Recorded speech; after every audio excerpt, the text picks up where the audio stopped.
Presidente, negli ultimi mesi si è più volte parlato della sanità e della necessità di mettere mano e di riorganizzare la sanità, perché così come non regge, l'ha detto lei, l'ha detto il vicepresidente, ex vicepresidente comunque assessore alla sanità Riccardi, e c'è la necessità quindi di ridisegnare la sanità tenendo conto anche delle esigenze della popolazione che diventa sempre più anziana. Ecco, sicuramente questo prevede scelte che sono anche impopolari da prendere e le chiedo se su questo è pronto evidentemente a prendere questo tipo, a fare questo tipo di scelte e in questo nuovo quadro quale ruolo può avere il privato nella sanità regionale. Allora, noi non dobbiamo portare oggi una riforma della sanità, l'abbiamo fatta nel 2019. Siamo riusciti a attuarla? No.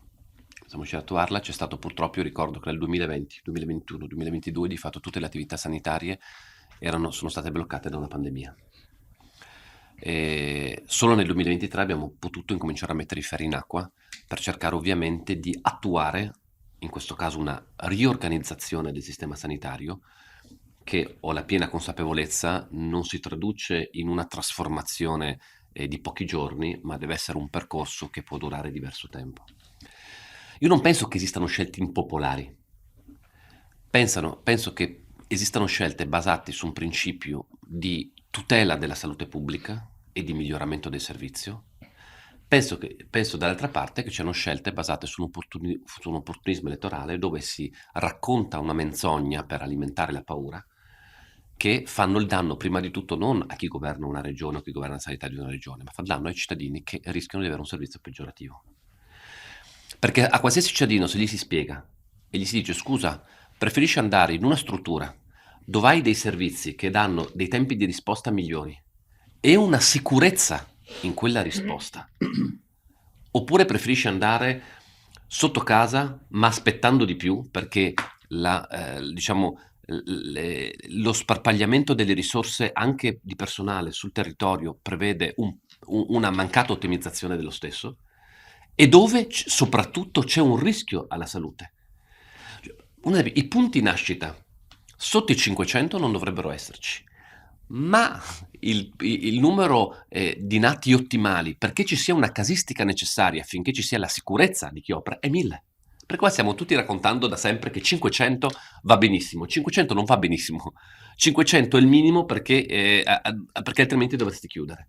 Ma questo avviene su tante altre cose. Noi purtroppo in regione, devo dire tutti, destra e sinistra, per un compiacimento di dire faccio questo, faccio quell'altro, sto casa. Dopo il cittadino dice vabbè è colpa di qualcun altro se la situazione peggiora. Non perché uno promette un po' a tutti cercando di dare briciole qua e là con risultati pessimi dopo.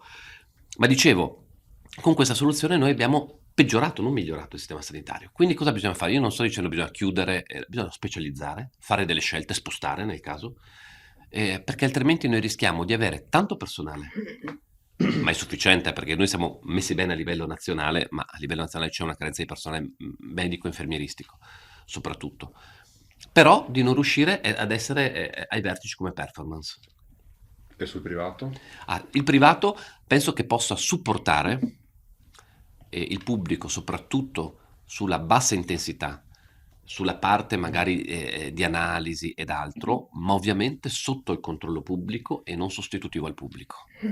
La forza del pubblico è quello che dà risposte, anche quelle complesse, di cui il privato raramente è in grado di dare, se non mai, e quindi deve mantenere la grande regia e il controllo, perché oltretutto penso che il privato possa rappresentare un valore aggiunto se utilizzato bene, ma deve essere controllato, questo sia ben chiaro, perché stiamo parlando di risorse pubbliche, ma che sia chiaro non è alternativo al sistema pubblico, è un supporto. Dopo, quando qualcuno ideologicamente dicono il privato non deve supportare il pubblico, vuol dire che il cittadino non deve avere determinati servizi cui il pubblico oggettivamente, rispetto anche a tutto questo ruolo fondamentale che porta avanti, non è in grado di dare risposte in tempi rapidi. E voglio ricordare, e dico l'ultima cosa, che una cosa è parlare del privato dove il cittadino va e paga la prestazione, una cosa è parlare del privato accreditato, che fa parte del servizio pubblico, della sanità pubblica. Chi eroga la prestazione è un privato, ma la prestazione è pubblica perché è universalistica e gratuita.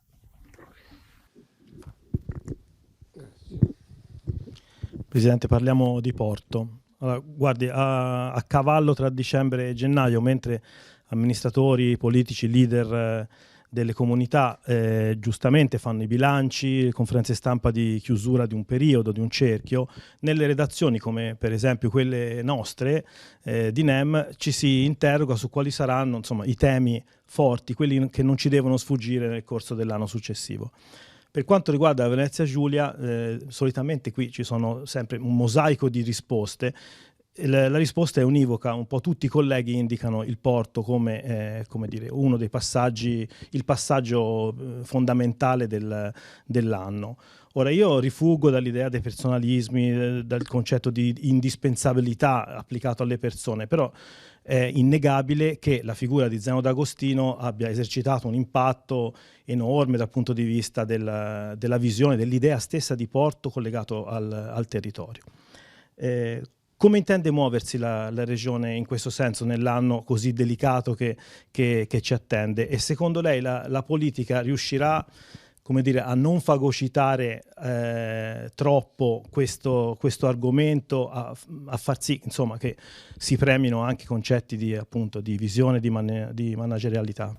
È fondamentale, cioè se noi facessimo l'errore, o se la politica facesse l'errore di voler lottizzare i porti, sarebbe un errore drammatico. E dico lottizzare non perché magari ci sono anche delle persone che sono nell'ambito politico, però che hanno anche una competenza professionale di altissimo livello. Quindi rifuggo dal fatto di dire chi fa politica non è in grado di gestire, però non può essere che invece avvenga viceversa.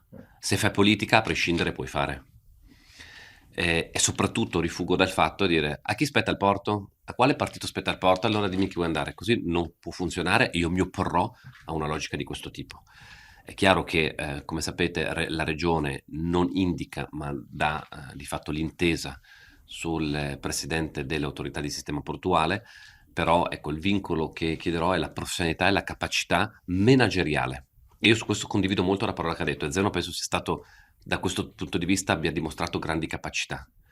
Non serve, non credo che al vertice dell'autorità di sistema portuale serva chi è in grado di, non so, di costruire tecnicamente, non so, la ferrovia.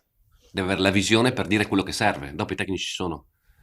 Deve avere la capacità nei rapporti internazionali, deve avere la capacità di attrattività di investimenti, deve avere la capacità di saper gestire una squadra complessa in un terreno complesso come quello del sistema portuale.